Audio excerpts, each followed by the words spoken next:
Good day, students. Welcome to class. Today, we are looking at wheat, the second part of the last class.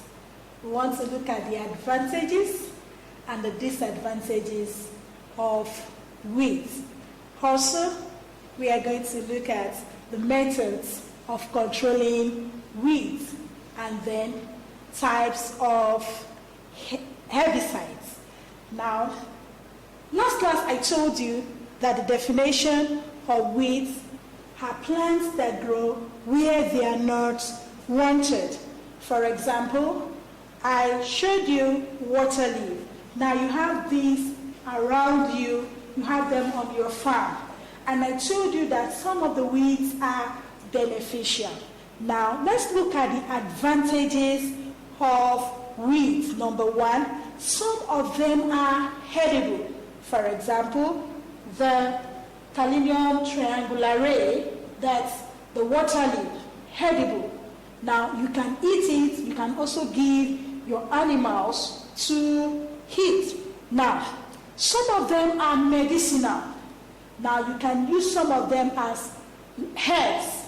You can use them as herbs that you can take it and then they use them as, for some drugs, pharmaceutical drugs. Okay, now some of them help us to control erosion. Now when you have them on your soil, they can help to control either wind erosion or water erosion. Now also you can use some of them to prepare your green manure. What do I mean by that? You couple them back into the soil to help to fertilize the soil. Now all these are the advantages of weeds. Now let's look at the disadvantages. Number one, they compete with your crops for food, for nutrients, for water, for space. Because they will have to grow also, they'll need to grow, and so they will compete with your crops for the nutrients, for water, for space, for sunlight, and for other things. Now, the second disadvantage, some of them serve as what? Harbor or a house for pests and diseases. Now, some pests will lay their eggs under some of these weeds, and then with time they will hatch, and then they'll begin to disturb your plants. Now, some of them are toxic to our animals. For example, the white spinach.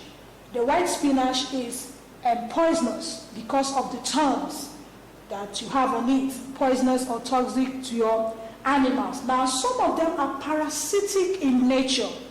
What do I mean by that? They will begin to disturb your plants, and then they will make your plants not to grow well. In fact, some of them will choke your plants to death, and so they are parasitic in nature. And then finally, they reduce the yield of your crops because they'll begin to compete with your crop for nutrients, for sunlight, for water, and for other things, and so they will disturb your plant. Now let's quickly look at methods of controlling weeds. Number one, you have the physical method where you make use of your hoe, your cutlass.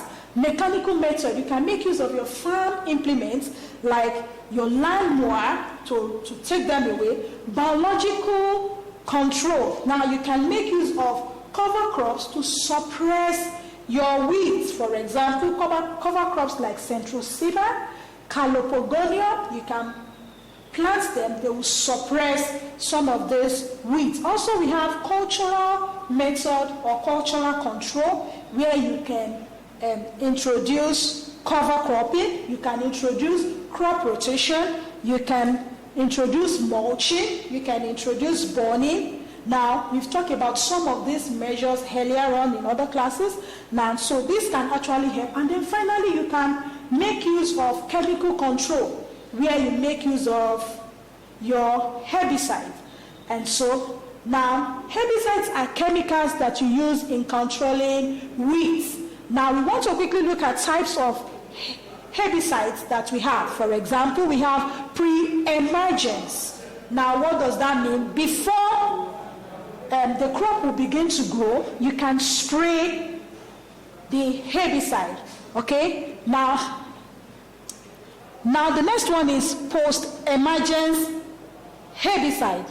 Now this one, the moment your plants begin to grow, now we have it as selective. It's going to select between the weed and your crop. Now we have systematic and contact. Now the systematic, when you spray it, it will begin to kill the weed little by little. While the contact, the moment you spray it, it will kill the weed instantly. Now all these are ways or measures in which you can control your weeds. Now, you get back to your Google class, you have more information, you have more interesting things about it from your Google class, and I want to believe that you understand this better off when you get back to your Google class. Thank you. Have a wonderful day.